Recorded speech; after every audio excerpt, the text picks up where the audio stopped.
बिस्मिल्लाहिर्रहमानिर्रहीम। अस्सलाम वालेकुम स्टूडेंट्स। हम फिजियोलॉजी का लेक्चर स्टार्ट करने लगे हैं। हमने पहले हार्ट साउंड्स पढ़ा था लास्ट लेक्चर में, ठीक है। हमने हार्ट वाला जो टॉपिक स्टार्ट किया हुआ था उसमें हमने हार्ट की कुछ साउंड्स पढ़ी थी। आज का हमारा टॉपिक है इलेक्ट्रोकार्डियोग्राफी, ठीक है, ईसीजी। ये आप लोगों को पता भी है, ईसीजी टर्म आप लोगों ने सुनी हुई है। ईसीजी जिसको हम कहते हैं इलेक्ट्रो, ई से इलेक्ट्रो, सी से कार्डियो, ठीक है, जी से graphy, electrocardiography. Electrocardiography is the technique by which electrical activities of the heart are studied। ठीक है, इलेक्ट्रोकार्डियोग्राफी जिसे हम ईसीजी कहते हैं, ये क्या है? ये बेसिकली एक ऐसी तकनीक होती है जिसके जरिए जो भी हमारा हार्ट होता है उसकी जो इलेक्ट्रिकल एक्टिविटीज होती है उनको स्टडी किया जाता है। यानी कि हार्ट की रेट कितनी है, ठीक है, हार्ट पर मिनट में कितनी बीट्स आ रही है, हार्ट की साउंड्स कितनी है, उसकी क्या स्पीड है, रेट ऑफ एक्साइटेशन कितनी है, ठीक है, रिदम्स की कितनी रेट्स है। इन तमाम चीजों को जब हमने स्टडी करना होता है तो हम एक टेक्निक यूज करते हैं जिसको हम इलेक्ट्रोकार्डियोग्राफी कहते हैं। The spread of excitation through myocardium produce local electric potential. Excitation हमने ऊपर पढ़ा था कि मुख्तलिफ टर्म्स हार्ट से रिलेटेड, जिसमें हमने पढ़ा था कि एक्साइटेशन रेट क्या होती है, रिदम्स, ठीक है। एक्साइटेशन जो होती हैं यानी कि जो चीज हमारे हार्ट की जो साउंड बेसिकली जो मतलब धड़कना होता है दिल का, ठीक है, उसको हम एक्साइटेशन भी कहते हैं। जो हार्ट के मसल्स होते हैं, मायोकार्डियम का मतलब होता है हार्ट के muscles. The spread of excitation through myocardium, जो हार्ट के मसल्स होते हैं उसके थ्रू अगर कोई एक्साइटेशन के सिग्नल को स्प्रेड आउट करना होता है तो वहां पे वो लोकल इलेक्ट्रिक पोटेंशियल प्रोड्यूस करता है। अब क्या होता है कि this causes flow of small current through the body which act as a volume conductor. जब हम ईसीजी कर रहे होते हैं तो इसके दौरान क्या होता है, जो कि इलेक्ट्रिक पोटेंशियल प्रोड्यूस होता है, तो उसकी वजह से जो स्मॉल करंट होता है वो तमाम बॉडी के इर्द गिर्द जो है ना वो फ्लो करता है और वहां पे वॉल्यूम डिटेक्टर के तौर पर यूज करता है। These small current are can be picked up from the surface of the body by using suitable electrodes and recorded in the form of electrocardiograph। अब क्या होता है कि जो स्मॉल करंट होते हैं जो कि फ्लो करते हैं तमाम बॉडी के ऊपर, तमाम बॉडी में ये स्मॉल करंट जो है ना फ्लो करते हैं जो कि इलेक्ट्रिक पोटेंशियल से प्रोड्यूस होते हैं और ये वॉल्यूम डिटेक्टर के तौर पर काम करते हैं। ये स्मॉल करंट जो होते हैं ये बॉडी की तमाम सरफेस से जो इनको कैसे पिकअप किया जाता है, वहां पे इलेक्ट्रोड होते हैं उनके थ्रू, ठीक है। इलेक्ट्रोड जो होता है वो इन तमाम करंट को बॉडी की तमाम सरफेस से पिकअप करता है और बाद में उनको रिकॉर्ड कर देता है कि इनकी वहां पे जो भी वॉल्यूम होते हैं, जो साउंड्स होती हैं, ठीक है, जो हमारी हार्ट रेट होती है, उन तमाम चीजों को रिकॉर्ड करता है इन द फॉर्म ऑफ इलेक्ट्रोकार्डियोग्राम की सूरत में। तो ये जो तकनीक होती है, जो प्रोसेस होता है जिससे हम इलेक्ट्रिकल एक्टिविटी ऑफ हार्ट की, इलेक्ट्रिकल एक्टिविटी से मुराद जो हार्ट की साउंड्स होंगी, ठीक है, जो हार्ट की एक्साइटेबिलिटी होती है, जो रिदम्स होती है हार्ट की, जो हमारी जो है ना उसकी हार्ट रेट होती है, ये तमाम चीजों को हम इलेक्ट्रिकल एक्टिविटीज कहते हैं। तो हार्ट की जो इलेक्ट्रिकल एक्टिविटीज को जब हम स्टडी करते हैं उसको तकनीक को हम इलेक्ट्रोकार्डियोग्राफ कहते हैं। इसमें क्या होता है कि इसके अंदर जो मायोकार्डियम होता है, जिनके जो हार्ट के मसल्स होते हैं, वो इलेक्ट्रिक पोटेंशियल प्रोड्यूस करते हैं। इलेक्ट्रिक पोटेंशियल की वजह से जो करंट होता है वो फ्लो करता है जो है ना तमाम बॉडी के इर्द एज ए वॉल्यूम डिटेक्टर के तौर पर। उसके बाद वहां पे कुछ इलेक्ट्रोड होते हैं जो कि स्मॉल करंट को तमाम बॉडी से पिकअप करते हैं और उन तमाम चीजों को रिकॉर्ड करते हैं in the form of electrocardiograph, gram की सूरत में। आगे हम देखते हैं कि इलेक्ट्रोकार्डियोग्राफ क्या होता है। इलेक्ट्रोकार्डियोग्राफ इज द इंस्ट्रूमेंट, ठीक है, ये एक आला होता है जिसको हम ईसीजी मशीन भी कहते हैं, यानी कि इलेक्ट्रोकार्डियोग्राफ मशीन कहते हैं, by which electrical activity of heart are recorded. अब जो हार्ट की जो इलेक्ट्रिकल एक्टिविटीज होती हैं उनको रिकॉर्ड किया जाता है एक इंस्ट्रूमेंट की मदद से, एक मशीन की मदद से, जिसको हम इलेक्ट्रोकार्डियोग्राफ कहते हैं। उसके बाद इलेक्ट्रोकार्डियोग्राफिक पेपर एंड ग्रिड्स क्या होते हैं। The paper that is use for recording ECG is called electrocardiograph रहता है। उसके साथ ही जो मशीन होती है ना उसके साथ एक इलेक्ट्रोकार्डियोग्राफ जो है ना पेपर फिक्स होता है और जो भी सारी रिकॉर्डिंग होती है ईसीजी की यानी कि इलेक्ट्रोकार्डियोग्राम की, वो उस पेपर के ऊपर रिकॉर्ड हो जाती है, उसको हम ईसीजी इलेक्ट्रोकार्डियोग्राफ पेपर कहते हैं। इलेक्ट्रो जो होती है उसके बाद कार्डियक जो ग्रिड्स होती हैं refer to the marking on ECG paper. अब ये जो ग्रिड्स होती हैं उनका काम क्या होता है, वो मार्क बेसिकली लाइंस होती हैं ईसीजी पेपर के ऊपर। जो जो हमारे पास रिकॉर्डिंग होती है ना, क्योंकि वो एक ग्राफ बनाती है एक पेपर के ऊपर, हम उसको इलेक्ट्रोकार्डियोग्राफ पेपर कहते हैं। और उस ग्राफ के ऊपर जो लाइनें होती है ना, जो मार्क होती है ईसीजी पेपर के ऊपर, उसको हम इलेक्ट्रोकार्डियो ग्रिड कहते हैं। ECG paper has horizontal and vertical lines at regular interval of 1 millimetre. अब अगर हम ECG ग्राफ को देखें तो वहां पे जो लाइंस होती हैं जिनको हम इलेक्ट्रोकार्डियोग्राफिक ग्रिड्स कहते हैं, वो हॉरिजेंटल भी होती है और वर्टिकल भी होती है, ठीक है, और वहां पे 1 मिलीमीटर के इंटरवल्स के ऊपर आती है बार बार, यानी कि एक मिलीमीटर के वक्फे के ऊपर उनकी लेंथ होती है, एक वर्टिकल होती है, एक हॉरिजॉन्टल होती है। Every fifth line is thicken, उसमें से क्या होता है कि जो 5 मिलीमीटर की जो एक लाइन होती है, उसमें से जो 5वीं लाइन होती है ना, वो थिक होती है, वो 5 मिलीमीटर उसकी जो होती है थिकनेस होती है। वैसे तो 1 मिलीमीटर के इंटरवल के ऊपर, रेगुलर इंटरवल के ऊपर वर्टिकल और हॉरिजॉन्टल लाइंस होती है, और उनमें से जो 5वीं नंबर वाली लाइन होगी, अगर हम उसे काउंट करेंगे तो वो थिक होती है। उसके बाद ड्यूरेशन क्या होता है, the time duration of different ECG waves is plotted horizontally on x axis. अगर हम ग्राफ की बात करते हैं ना, तो आपने कभी ग्राफ ड्रा करते हो, उसके ऊपर दो एक्सेस होते हैं, एक एक्स एक्सेस होती है, ठीक, एक वाई एक्सेस होता है। अब जो टाइम ड्यूरेशन होता है मुख्तलिफ ईसीजी वेव्स का, वेव्स की फॉर्म में जो है ना, इस तरह जिस तरह वेव्स होती है उस तरह ये बनती हैं उस ग्राफ के ऊपर।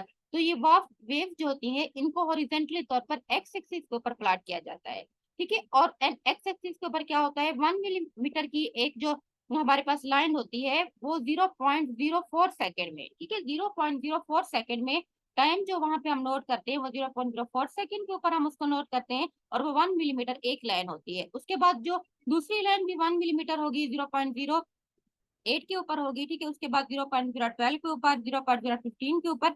अब जो फिफ्थ लाइन आएगी ना, वो 5 मिलीमीटर होगी, वो 0.20 सेकेंड के ऊपर होगी, ठीक है। टाइम के साथ साथ 0.04 के बाद 0.08 आएगा, उसके बाद 0.012 आएगा, उसके बाद 0. जो है ना 16 आएगा, तो उसके बाद 0.20 सेकेंड, जो 5 मिलीमीटर की लाइन होगी वो 0.20 सेकेंड के ऊपर आएगी। उसके बाद जो दूसरा एक्सिस होता है ना ग्राफ के ऊपर, वो वाई एक्सिस होता है। अब वाई एक्सिस के ऊपर जो करंट होता है, हम उसको बेसिकली शो कर रहे होते हैं, जो इलेक्ट्रिक पोटेंशियल होता है। अब 1 मिलीमीटर जो इलेक्ट्रिक पोटेंशियल होगा, उसका जो यूनिट होगा वो 0.1 मिली जो है ना वोल्ट होगा। उसके बाद 5 मिलीमीटर का 0.5 मिली वोल्ट होगा। अब एम्पलीट्यूड जो यानी कि जो करंट होता है उसका यूनिट एम्पलीट्यूड होता है ना, amplitude of ECG waves is plotted vertically on the x axis, ठीक है, वाई एक्सिस। जो टाइम ड्यूरेशन होता है ईसीजी वेव्स का, उसको हॉरिजॉन्टली तौर पर प्लॉटेड किया जाता है एक्स एक्सिस के ऊपर। जबकि जो होता है एम्पलीट्यूड होता है ईसीजी का, जो करंट होता है, ठीक है, वेव्स का, उसको वर्टिकली तौर पर हम जो है ना प्लॉट करते हैं वाई एक्सिस के ऊपर। उसके बाद ईसीजी लीड्स क्या होती हैं। ECG is recorded by placing series of electrode on the surface of body. अब ये जो ईसीजी होती हैं, ये जो इलेक्ट्रिकल एक्टिविटीज होती हैं, इनको हम कैसे रिकॉर्ड करते हैं, इलेक्ट्रोड की मदद से, ठीक है। वहां पे मुख्तलिफ इलेक्ट्रोड लगा लेते हैं तो on the surface of the body. These electrode are called, इनको ईसीजी लीड्स कहते हैं, ठीक है। इलेक्ट्रोड आप लीड समझ लें, जिस तरह से कोई बैड्स वगैरह लगाते हैं किसी चीज को डिटेक्ट करने के लिए, and are connected to ECG machine. ECG machine के साथ इलेक्ट्रोड कनेक्टेड होते हैं, ठीक है, जिनको हम ईसीजी लीड्स कहते हैं। उनकी मदद से ईसीजी जो होती है, इलेक्ट्रिक कार्डियोग्राम जो होते हैं, हार्ट की एक्टिविटीज होती हैं, उनको रिकॉर्ड किया जाता है। Electrode are fixed on the limbs, ठीक है, लिम्स के ऊपर फिक्स होते हैं, यूजुअली राइट आर्म्स। जो हम किस लिम्स के ऊपर हमको फिक्स करते हैं इलेक्ट्रोड को, राइट आर्म्स के ऊपर, ठीक है। उसके बाद लेफ्ट आर्म्स के ऊपर, उसके बाद लेफ्ट लेग्स आर चूजन। ये इन तमाम में से या तो राइट आर्म के ऊपर या लेफ्ट आर्म, या जो होती है जो लेग होती है लेफ्ट, उसके ऊपर, इनमें से कोई भी पार्ट जो होती है चूज कर दिया जाता है, इलेक्ट्रोड उनके ऊपर फिक्स कर दिए जाते हैं। Heart is said to be in the centre of an imaginary, जो होती है imaginary lateral triangle draw by connecting the roots of these limbs. अब क्योंकि हार्ट जो होते हैं वो सेंटर में होता है ना, तो इसीलिए जो एक इन हार्ट्स जो होती हैं उनको इन तमाम लिम्स की रूट्स के साथ जो है ना कनेक्ट होके इमेज देता है। दिस ट्राइंगल इज कॉल्ड, इसको हम जो होती है इन्फोमन ट्राइंगल्स कहते हैं। उसके बाद है वेव्स ऑफ नॉर्मल ईसीजी। अगर हम नॉर्मल ईसीजी की बात करते हैं, ये डायग्राम में आपको नजर आ रहा है, इस तरह से होता है। यहाँ पे इलेक्ट्रिक पोटेंशियल होते हैं जिनको मिली वोल्ट में जो है ना शो करते हैं, और इसमें जो नीचे है ना ये टाइम है। तो normal ECG consist of, normal ECG में क्या क्या चीजें होती है, वहां पे एक वेव्स होती है, ये आपको डायग्राम में नजर आ रही है, इस तरह वेव्स बनी हुई है, जिस तरह ये यहाँ से ये स्टार्ट हुई पी, नीचे ये क्यू वेव्स है, ऊपर आर वेव, फिर वो नीचे आके एस वेव, उसके बाद टी वेव्स है। तो अब क्या होता है, इसके अंदर जो नॉर्मल ईसीजी होती है उसमें वेव्स होती है, कम्प्लेक्सेस होते हैं, ठीक है। उसके बाद इंटरवल्स एंड सेगमेंट्स होते हैं। Waves of ECG recorded by limbs lead second are consider as typical waves. Normal electro ECG have waves, ठीक है। अब इसमें कौन सी वेव्स होती हैं, इनके नाम है। ये जो नॉर्मल ईसीजी की हम बात करते हैं, तो यहाँ पे जो वेव्स होती है उनको हम टी वेव्स कहते हैं, जो फर्स्ट होती है। सेकंड क्यू वेव्स कहते हैं, थर्ड जो ऊपर हमारे पास लंबी होती है उसको हम आर कहते हैं। अब ये तीनों मिलकर पी, ठीक है, और उसके बाद क्यू और आर, ठीक है। अब ये हमारे पास यहाँ पे पहली वेव पी है, सेकंड क्यू है, तीसरी आर है। अब ये मिलकर क्यू आर, ठीक है, और उसके बाद चौथी वेव हमारे पास एस से और पांचवी वेव टी है। तो ये वेव्स होती है नॉर्मल ईसीजी के ऊपर, जिनको हम पी क्यू आर एस और टी वेव्स कहते हैं। अब ये वेव्स मिलकर एक कम्प्लेक्स बनाती हैं, जिनको हम क्यू आर एस कम्प्लेक्स बनाते हैं। अगर आप डायग्राम में देखें, ये देखें, ये क्यू वेव यहाँ पे ऊपर जाके आर बनाती है, आर नीचे आके एस के साथ बाइंड होता है। ये वाली जो पूरी एक आपको लंबी लेंथ नजर आ रही है कम्प्लेक्स है, इसे हम क्यू आर एस कम्प्लेक्स कहते हैं। ठीक है, उसके बाद क्या होता है कि सेकंड, अब यहाँ इस कम्प्लेक्स के ऊपर जब आर और एस के दरमियान यहाँ पे वेंट्रिकुलर डीपोलराइजेशन हो रही होती है, उसके बाद डीपोलराइजेशन के बाद जब चैनल्स वगैरह जो है ना ओपन होते हैं, तो उसके बाद एस वेव जाके यहाँ टी सेगमेंटेड बना देते हैं, जिससे रीपोलराइजेशन होती है। अब मेजर कम्प्लेक्स इन ईसीजी, ईसीजी में जो है ना मेजर कम्प्लेक्स कौन से होते हैं? पी वेव्स, ठीक है, जिनको हम आर्टीरियल कम्प्लेक्स कहते हैं। अब ये जो पी वेव्स होती है ना, जो सबसे ऊपर होती है, ये इसको हम आर्टीरियल कम्प्लेक्स कहते हैं। उसके बाद एक क्यू आर एस का एक कम्प्लेक्स बनता है, जिसको हम वेंट्रिकुलर कम्प्लेक्स कहते हैं। उसके बाद टी वेव्स के ऊपर एक कम्प्लेक्स बनता है, जिसको फाइनल वेंट्रिकुलर कम्प्लेक्स कहते हैं। यहाँ पे ये कम्प्लेक्स, एक तो वेव्स है ना, जिनके नाम आपने याद रखना है कि पी क्यू आर एस और टी, ये वेव्स है। उसके बाद कुछ कम्प्लेक्स बनते हैं जिनके मुख्तलिफ नाम है, जैसा कि एक पी वेव के ऊपर एक कम्प्लेक्स बनता है ऊपर, तो उसको हम जो है ना आर्टीरियल कम्प्लेक्स कहते हैं। उसके बाद क्यू आर और एस तीनों वेव मिलकर एक कम्प्लेक्स बना देती है, जिसको हम इनिशियल वेंट्रिकुलर कम्प्लेक्स कहते हैं। उसके बाद हमारे पास जो टी वेव्स होती हैं, वो एक कम्प्लेक्स बनाती है, ये वाला यहाँ से यहाँ तक ये टी वेव का कम्प्लेक्स है, जिसको हम फाइनल वेंट्रिकुलर कम्प्लेक्स कहते हैं। उसके बाद हमारे पास जो होता है क्यू, ठीक है, उसके बाद है आर, उसके बाद एस और उसके बाद टी, ये चारों मिलकर एक बड़ा कम्प्लेक्स बनाती है, जिसको हम वेंट्रिकुलर कम्प्लेक्स कहते हैं।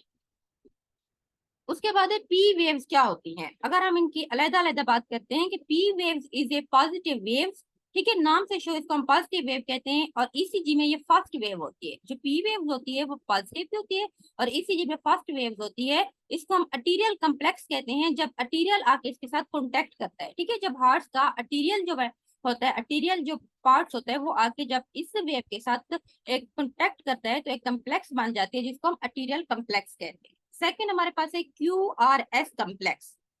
Q R S complex is also called, इसको इनिशियल वेंट्रिकुलर कम्प्लेक्स कहते हैं। इसमें जो क्यू वेव होती है वो स्मॉल नेगेटिव वेव होती है।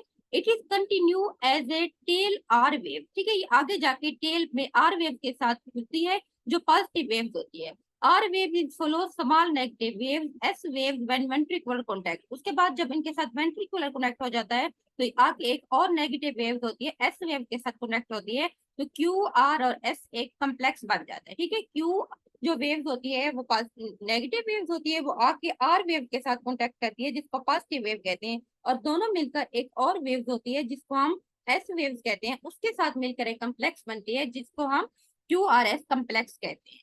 उसके बाद टी वेव्स क्या होती हैं? टी वेव को फाइनल वेंट्रिकुलर कम्प्लेक्स भी कहते हैं। ये पॉजिटिव वेव्स होती है व्हेन वेंट्रिकल स्टार्ट रीपोलराइजेशन। उसके बाद हमारे पास आ जाता है कि you wave is not always seen. यहाँ पे ऊपर हमने देखा था यू वेव हमें नजर नहीं आ रही थी, तो लाजमी नहीं है कि हमेशा हमें यू वेव्स नजर आए। ये इनसिग्निफिकेंट वेव्स होती है ईसीजी के अंदर। It is suppose to be due to repolarisation of papillary muscles, ठीक है, पेपिलरी वहां पे मसल्स होते हैं, उनमें जब अगर रिपोलराइजेशन होती है, तो उसकी वजह से ये वाली वेव्स कभी कभी शो हो जाती है। उसके बाद यूजेज ऑफ ईसीजी। ईसीजी हम क्यों यूज करते हैं? जब हमने जो है ना क्या चीज डिटरमिनेट करनी हो या डायग्नोस करना हो। पहले भी मैंने बताया था कि जब हमने हार्ट रेट को फाइंड आउट करना होता है, हार्ट की रिदम्स को, यानी कि हमारे दिल की धड़कन कितनी है। उसके बाद एबनॉर्मल इलेक्ट्रिकल कंडक्शन जो है ना, जो एक सिग्नल आता है दूसरा सिग्नल जाता है, तो ये जो सारी कंडक्शन हो रही होती है वो एबनॉर्मल किसी वजह से हो, तो उस चीज को डिटेक्ट करने के लिए हम ईसीजी यूज करते हैं। उसके बाद अगर ब्लड का फ्लो हार्ट की तरफ जो है ना कम है, तो इस्कीमिया की कंडीशन है, तो उस को फाइंड आउट करने के लिए भी हम ईसीजी यूज करते हैं। अगर हार्ट अटैक होता है किसी को, ठीक है, उसका हार्ट बंद हो जाता है, हार्ट का वाल्व फेल हो जाता है, तो उसको डिटेक्ट करने के लिए यूज करते हैं। उसके बाद जो ना जो कॉर्नी आर्टरीज डिजीज हो जाती है पेशेंट को, आर्टरीज के अंदर मुख्तलिफ प्लग बन जाते हैं, ठीक है, स्टॉक हो जाता है ब्लड, तो इस चीज को भी फाइंड आउट करने के लिए ईसीजी करते हैं। Over hypertrophy of heart chamber. Hypertrophy का मतलब होता है जो हार्ट के चैम्बर्स होते हैं, हार्ट के 4 चैम्बर होते हैं ना, 2 आर्टेरिया होते हैं, 2 वेंट्रिकल। अगर हार्ट के चैम्बर बड़े हो जाते हैं साइज में, हाइपरट्रॉफी का मतलब होता है उनकी इरेगुलर लार्ज शेप हो जाती है, तो उस चीज को डिटेक्ट करने के लिए, डिटरमाइन करने के लिए हम ईसीजी यूज करते हैं। ठीक है, ये हमारा ईसीजी का टॉपिक था। उसके अंदर हमने कुछ पढ़ा था ईसीजी होती क्या है, उसके बाद हमने ग्राफ के बारे में पढ़ा था, उसके बाद हमने नॉर्मल ईसीजी में वक्फी वेव्स देखी है। ठीक है, उसके बाद कुछ कॉम्प्लेक्सेस हमने देखे हैं, उसके बाद हमने यूजेस ऑफ ईसीजी पढ़ा था। अब नेक्स्ट हमारा टॉपिक है ब्लड प्रेशर, वो हम कल स्टार्ट करेंगे। आज ईसीजी का टॉपिक खत्म हो गया। अगर आपके पेपर में आपका क्वेश्चन आता है ना, तो आपने ये वाली डायग्राम भी फाइंड आउट करनी, जिसमें ये एक्स एक्सिस है, ठीक है, और ये एक होता है वाई एक्सिस। एक्स एक्सिस के ऊपर टाइम उन्होंने मेंशन किया हुआ है, और इसके बाद वाई एक्सिस के ऊपर इलेक्ट्रिकल पोटेंशियल को उन्होंने मेंशन किया हुआ है। ठीक है, और यहाँ पे उन्होंने लेंथ बताई है 1 मिलीमीटर, यहाँ पे हो गया 2, हो गया 3, यहाँ 4, और यहाँ पे 5, इस तरह उन्होंने बताया होगा। ये टाइम उन्होंने एक्स एक्सिस के ऊपर शो किया हुआ है, और इलेक्ट्रिकल पोटेंशियल को वाई एक्सिस के ऊपर शो किया होगा। ये हमारे पास एक ग्राफ है, तो आपने ये भी ड्रा करना है पेपर में, अगर आपके पास ईसीजी का क्वेश्चन आता है तो। इसको मैं इधर ही क्लोज कर रही हूँ।